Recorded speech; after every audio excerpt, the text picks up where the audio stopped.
So before lunch, we were thinking about mind meditation, about Dharma. Okay. So coming back to what the theme I suggested was like a theme of awakening to discontent. And that's a pretty easy theme to get your head around, because discontent is such a constant echo and perception that we can experience as human beings. And that perception that something is wrong is natural and it's useful.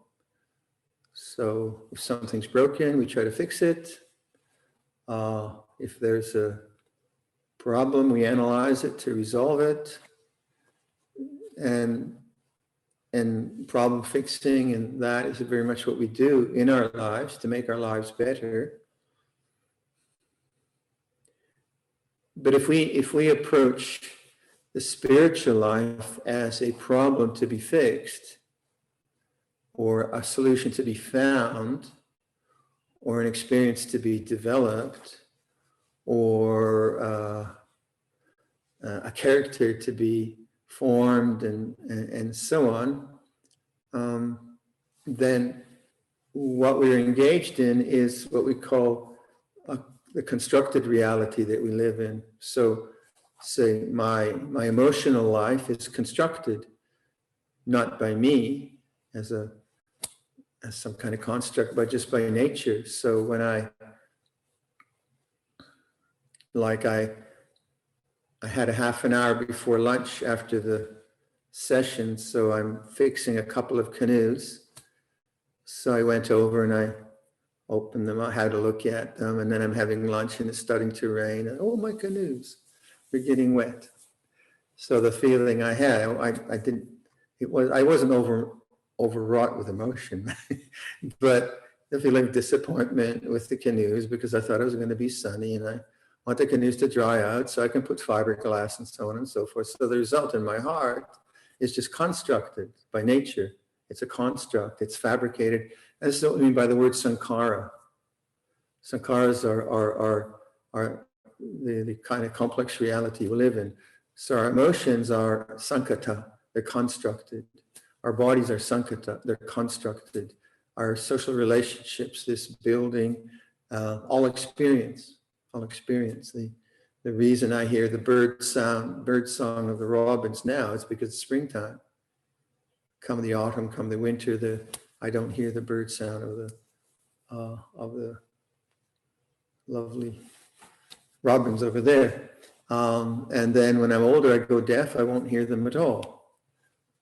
So that's the constructed reality of our sense experience. So all sense experience is constructed in that way. I'm not saying that I'm constructed, it's a fabricated kind of thing. It's another word we use, it's dependently originated. Like I can see the robin popping around looking for some grubs or some worms just out this window. And that whole experience is dependently originated. It depends on springtime, it depends on me being in Canada, it depends on my having eyesight and the windows being clean and so on and so forth. So all our sense experiences dependently originated. And that's the word that we have, you see sometimes, paticca samuppada, dependently originated. So we live in this complex world, and we try to do things the best we can, so that the results are favorable to ourselves and others. This is only natural. So we live morally, we live generously, we try to develop skills, and we try to listening skills and writing skills and craft skills and intellectual skills and analytical and all of that. We do that to be good people and good citizens and good wives and husbands and brothers and sisters and all of that in this world. And that's a very, very, very important part of Buddhism, because if we don't get that right, we're just confused by the world. When a monk speaks, quite often he's like I speak. I don't go there that much, because I assume you're already there. You're living your lives the best you can. You're living morally, because most of the people I meet are really good people.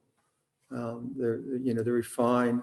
Their aspirations are very fine, and their sense of social responsibilities are very admirable. So, but that's obviously the basis of any spiritual life, is living a good life. Having said that, having that in place, there'll still be discontent, won't there?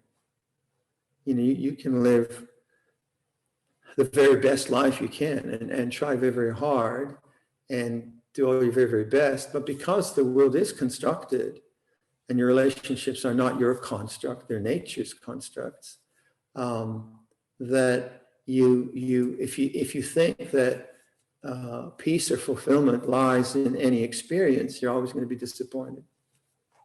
Your relationships, even your own personality, that's a funny thing, isn't it? Like a personality. You think you're your personality, but why is it so imperfect? Right? Like I look at my personality, and some of the stupid things I say as a monk of 74 years, I think, Viradhammo, how could you say that? Well, that's just the personality comes out in different ways. So personality is a construct. Like my personality is different than another monk's personality that's constructed. And sometimes we live at that level. We think, I just perfect myself in some kind of emotional way or some kind of whatever way. So there's a seeking of perfection in character. It's good. It's good. Don't become a bank robber. I don't suggest that. But is that going to work too? Is that are you ever going to be a perfect character? I'm working on it. I'm not even getting near there. So if you want to go that route, fine. So you have a whole kind of self-help things that go on, and that's not a bad thing. But if you think that your emotions and your character and the way you express yourself, or that you find perfection, I would say that's still in the realm of samsara, in the realm of conditioned phenomena. So do your best to be a good person, be as kind as you can, be as skillful as you can, but realize that the emotional world and the whole realm of personality has other factors, like emotions aren't rational. They're not linear. They're not, you can have an ideal that you're going to be a perfect mother, a brother, or whatever, but you get flu, you get cancer, you get COVID, you get fired, your kids leave home and they forget to send you a birthday card, and all the rest of life. There's a lot of painful stuff that goes on. So the Buddha's suggestion is that all of that is constructed, right? If you get what I mean, it's dependently originated. The fact that I feel quite happy right now, to some extent, it's because I've lived a good life. So some of the constructs that we have very, very beneficial results for the spiritual life. And we want to do that. We want to live good things, do good things, so that the kind of emotional foundation of our lives is stable, is compassionate, and has a sense of beauty, I would say. But that's still insufficient because it's still constructed. But it's a good construct. It's a good way to go. It's a good way to develop our character. And that would be the foundation for some deeper investigation. So let's say if I had just been if I just done horrible things. I'm 74 years old now, and I just kind of ripped people off and lied and cheated and had kids, and I didn't take care of them and did all of that. Well, my mind would be full of remorse and regret, or I'd be hitting the whiskey or smoking dope or whatever people do to get away from their minds. My mind would be a mess. I could never do this work. So this work that we do, and this contemplation do, is very refined. And as someone who has not lived a good life has the problem of memory and regret and remorse. So the constant reminder in Buddhism and any Buddhist ceremony is always to keep the 5 precepts, live generously, fulfill your responsibilities, be a good citizen, take care of the trees. So that, with all of that in place, then the ground is set, I would say, for this statement of the Buddha that there is the asankata. So I said, I use this word sankata or sankara. Sankata means constructed or fabricated or made up. And then the Buddha statement is there is that which is not made up or constructed or dependently originated. And that, you won't find that in Western philosophy. You find that from India. This is India's great gift to the spiritual life, is it offers this interesting language. There is the unconditioned, the uncreated, the unoriginated, the unformed, the deathless. Deathless. And if you try to get your head around that, it doesn't go anywhere, because all thought is constructed, it's complicated. So the Buddhist search, as most of you know, if you look at the kind of mythical story of the Buddha's renunciation of his powerful position in his society, he's got everything you could imagine. He's got power, he's got talent, he's got good looks, he has a good family life, and a doubt arises: is this it? And he sees people, living their lives. And is there not more than this? And he sees, as the classical story, he sees a sick person. He says, well, I'm going to get sick. He sees an old person. I'm going to get old. He sees a corpse. I'm going to die. And he says, well, isn't there a way out of this? Isn't there a way out of birth and death? And so you come back to Indian philosophy and Indian ethos, that there is birth and death. Birth and death takes place, but there is also moksha. There's liberation from birth and death. So that, again, we don't have in Western culture. So the Buddha then, he sees a renunciant. And if you've ever been to India, India is full of sadhus, weird sadhus, wonderful sadhus, Guru, Shankaracharya, Sri Rama, Sri Ramana, Nisargadatta, and then you see these weird ganja smoking sadhus and ascetics, and it's really neat country that way. Bit polluted,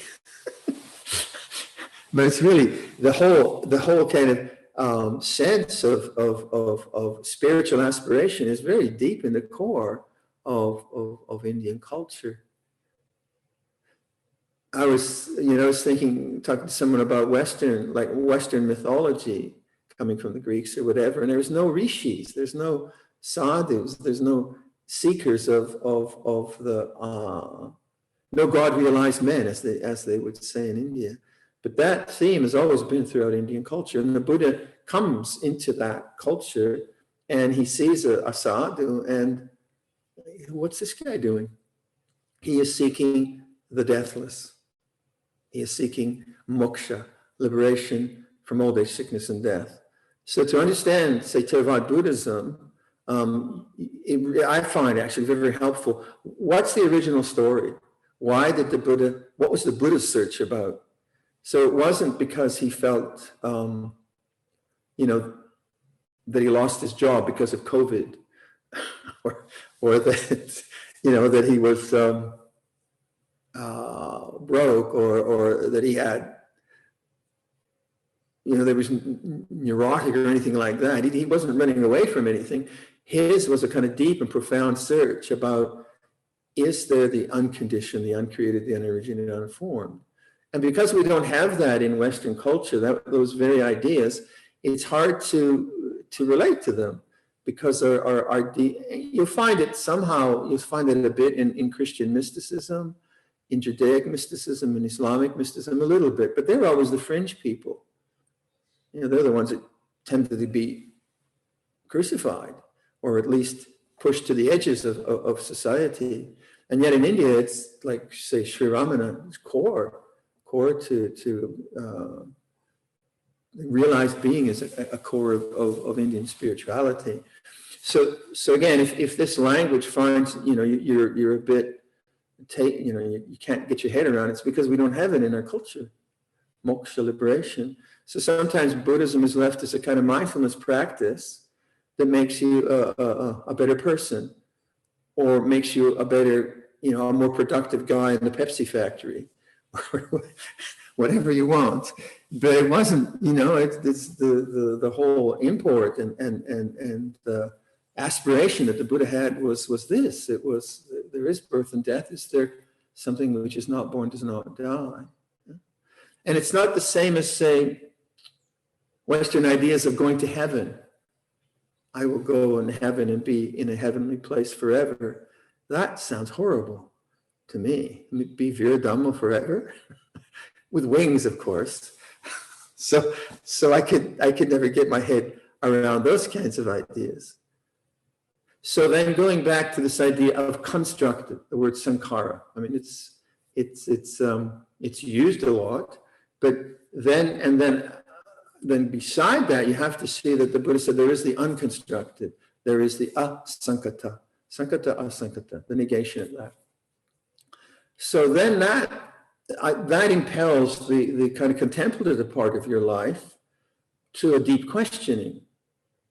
So not just a kind of technique that you can do to make yourself feel better, which is fine, or some kind of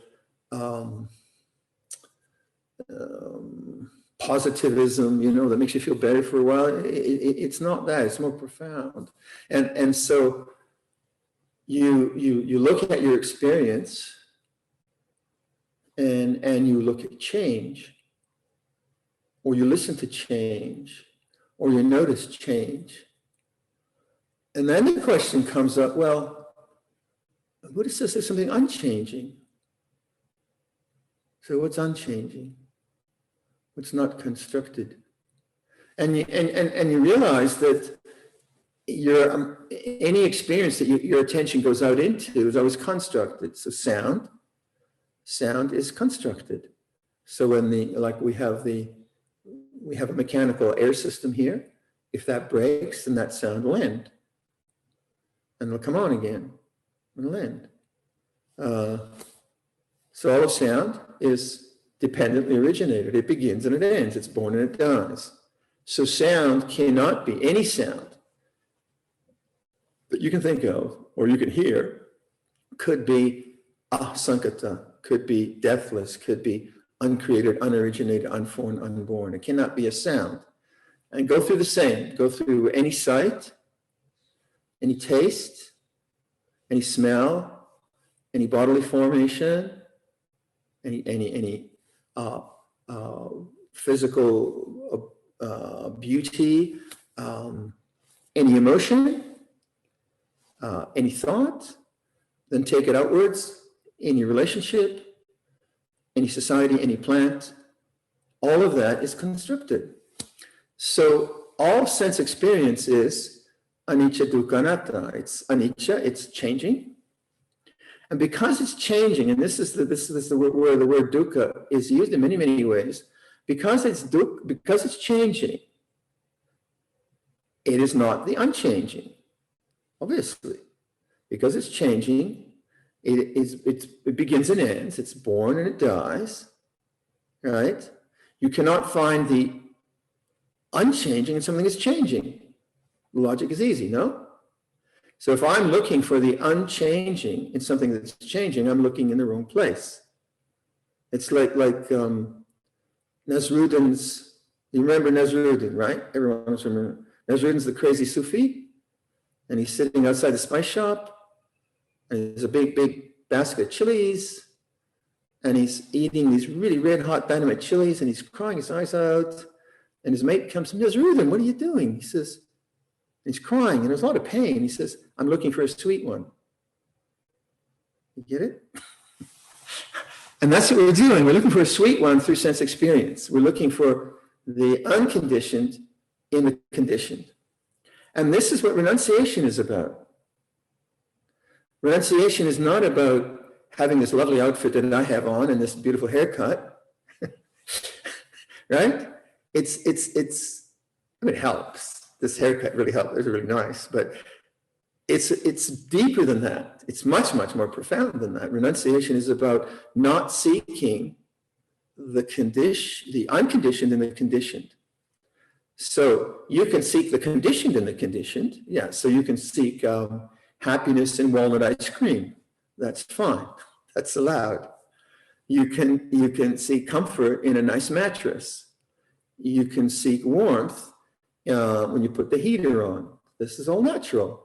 But you're not seeking the unconditioned. You're seeking the conditioned. You're seeking comfort and warmth, camaraderie, and these are good things. Nothing wrong with them. But if you're seeking the unconditioned, then you have to stop looking in the wrong place. And the way that Ajahn Viradhammo says it, and I've said this many times, the mind going outside is the cause. The result of the mind going outside is suffering. The mind knowing the mind is the path. The result of the mind knowing the mind is the end of suffering. When I look at the shrine, as I was saying this morning, I look at the shrine and I observe it, and I let it come to me, as it were, or I let it just appear in consciousness. Then my mind's not going out to it, it is there. And what I realize is that this silent awareness is always there. Why? Because I'm not looking for something when I look at the shrine. If I am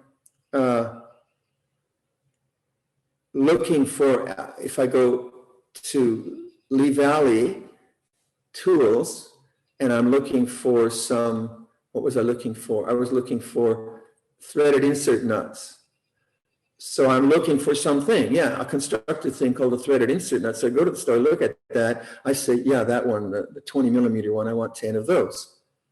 And I get that, right? So I'm going out into the world of experience to get something. But now when I'm looking at the shrine, I'm not trying to get something. I'm looking at what is.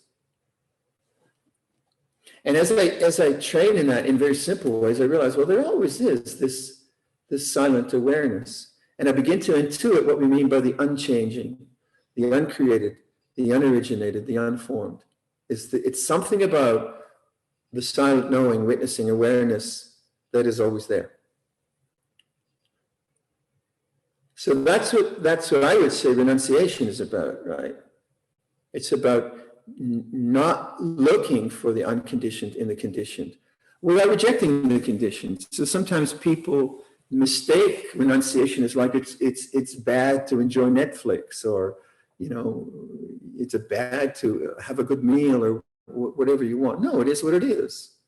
You rent the Netflix film and maybe you're disappointed, maybe it's nice, whatever, but it is a sense experience which is either gratifying or not. No big deal. No big deal. So it's not a kind of hair shirt philosophy. So sometimes you say it's all dukkha. Well, what that statement means is wrong, first of all, that it's all dukkha. It's a kind of, what the heck does that mean? It's just that you will not, in the changing, you will not find the unchanging. That's all it's saying. It's dukkha in terms of the unchanging. So that terminology gets misused in popular ideas about Buddhism, and Buddhism is very skeptical or pessimistic. It's all suffering. Ridiculous. It's not all suffering. It's pointing to something actually quite subtle.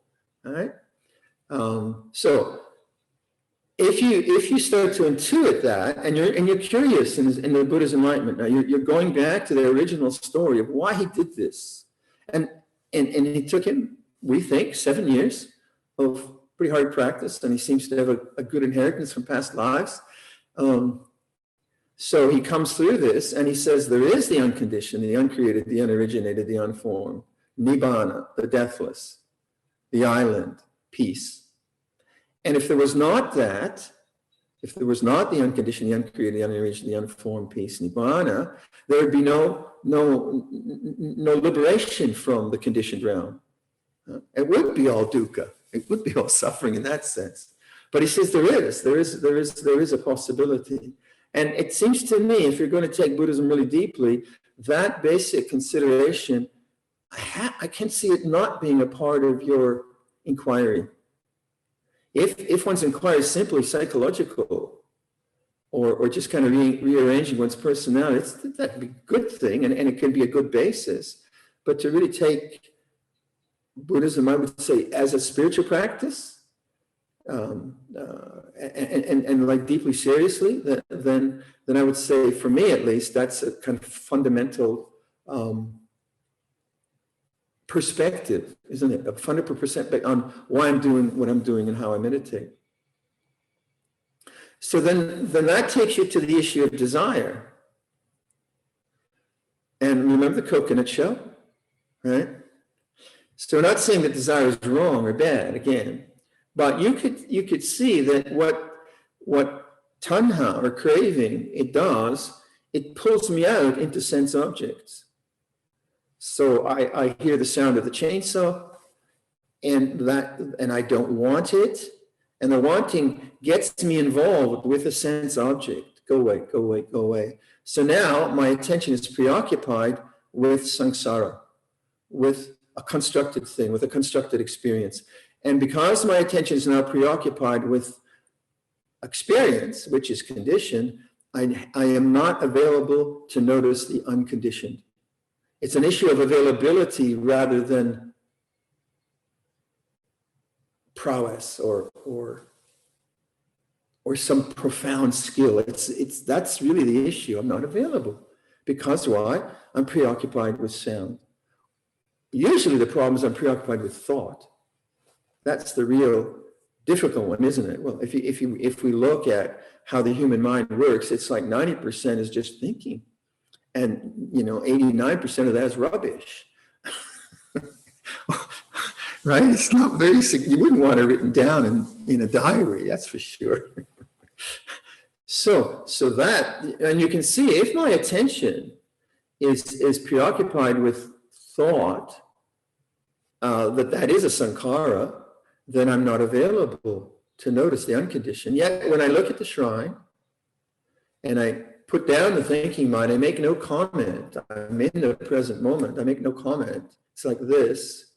Then there's availability, watchfulness, and that's the gateway. That's the opening.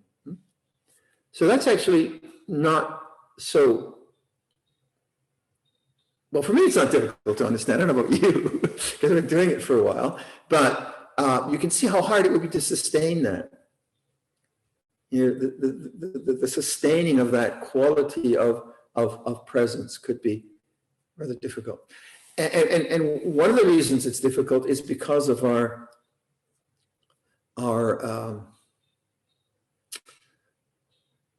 infatuation with desire. Or what's the word? Our belief in desire, or our faith in desire, whatever word you want to use. And so, like I was saying to the group yesterday, the Ottawa group, OBS, like when I was in Thailand, the first year, there were very few Westerners, and many, some of them were in other branch monasteries. I was with Ajahn Chah, and then he sent me to a branch monastery. I would experience like really, really deep loneliness sometimes, even though the culture was beautiful. I loved the people. It was interesting. Yet culturally, I was very alone. There was no one who spoke English. There were no books. And all the cultural things that stimulated me as a human being, very little there. There were other things which stimulated me. Yeah, there was goodness. But anyway, quite naturally, I felt some pretty profound feelings of loneliness. Now, going back to sankharas and the renunciation, you could see how if I didn't have a good teacher, and I just got lost in this loneliness through thought. Oh, I'm so alone. It's not fair. Oh, where's the pizza, or whatever moaning I might come up with. Then I would be attached to the loneliness, like as a personality. If I tried to get rid of the loneliness, okay, I'm not gonna notice that. I'm not gonna notice that.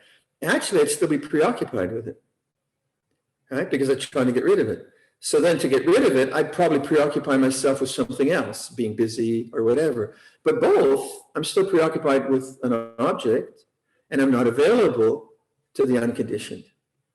And the teacher says to me, yeah, well, it's not the loneliness that's a problem. It's the desire not to have the loneliness. That is the problem. And that is the problem of renunciation. So then, yeah, sure. But I still feel lonely. And, the teacher kind of ram it home, be patient, it'll change. And then at some point you say, oh yeah, this is the experience. The emotional experience is one of loneliness, but what is the craving? What is the wanting? And that is the opening into the Four Noble Truths. So you have what's going on? Loneliness feels this way. I understand suffering. I stand under suffering. And then, okay, what is it that I have that I don't want? Or what do I want that I don't have? That kind of inner querying. I mean, obviously, I don't want to feel lonely. And that willingness then to feel lonely and also witness this desire and not run with the desire, but just run with awareness of change. This will change, this will change, this will change. Be that which knows change. Get through the loneliness, and then the loneliness ceases. And wow, look at that. Look at that. It's peaceful. It's silent. And then, of course, conceited me thinks, I've done it. 2 days later, I'm lonely again. But the insight is there that, no, I did that not through distraction or running away. I did it by witnessing unfulfilled desire. Not by repressing it or saying it's wrong, but I witnessed unfulfilled desire by bearing with something very difficult at that moment called loneliness. And then as that desire ceases, the loneliness is no longer such a great threat. It's still painful, but one gets better and better at it. One says, oh, that's the pattern. That which has a nature to rise has a nature to cease. It will change. And that the abandonment of craving or the non-belief in craving or no longer trying to find a sweet one is the path of liberation. And so one begins to see like desire for objects begin to manifest. It manifests like desire for emotional objects. If I talk about objects or relationship, whatever, it manifests. And I can act on it. I'm not saying it's wrong. It's not a moral sort of judgment, but no, I think I'll sit through this loneliness. Or no, I think I'll observe the fear just as it is. Thank you very much. Sometimes not. No, I can't. This is just too much. I'm going for a walk. Fine. But I understand the principle of renunciation. And that takes you through the Four Noble Truths then. That the unconditioned is realized through the cessation of craving. Is the cessation of craving. And if you can do that, if you can take your mind to things like desirelessness, very interesting word I find, desirelessness. I love words that way. Not as kind of Buddhist positions, but like, what would desirelessness feel like? And that is an entrance to that same silence, isn't it? What keeps me preoccupied with noise is like and dislike, trying to get rid of, trying to make better, smaller, whatever it might be. And then there's life is just this way. That's Dharma. And there's the knowing. So more and more, the refuge and trust is in this silent knowing, rather than in trusting in desire to fix things. Then you get a good perspective on desire. Then you can use desire skillfully. You can pick it up and use it and put it down. You're no longer owned by it. So it's not a rejection of the desire realm. It's not a moral judgment. I'm not saying it's bad. It's just like, when is it useful? And what is its relationship to this aspiration to the unconditioned? That's a theory. So I don't know if all that language makes sense to you, but I've been thinking about this for 50 years, so it's sort of easy for me to get my head around it. But I guess what I'm hoping and suggesting is that the real deep sense of at least from my perspective, there might be other perspectives, but the deep sense of why the Buddha taught, what he realized, and why the Four Noble Truths fit that realization, that model be considered deeply, because that will really affect how you meditate, how you approach your spiritual life. It really will affect it.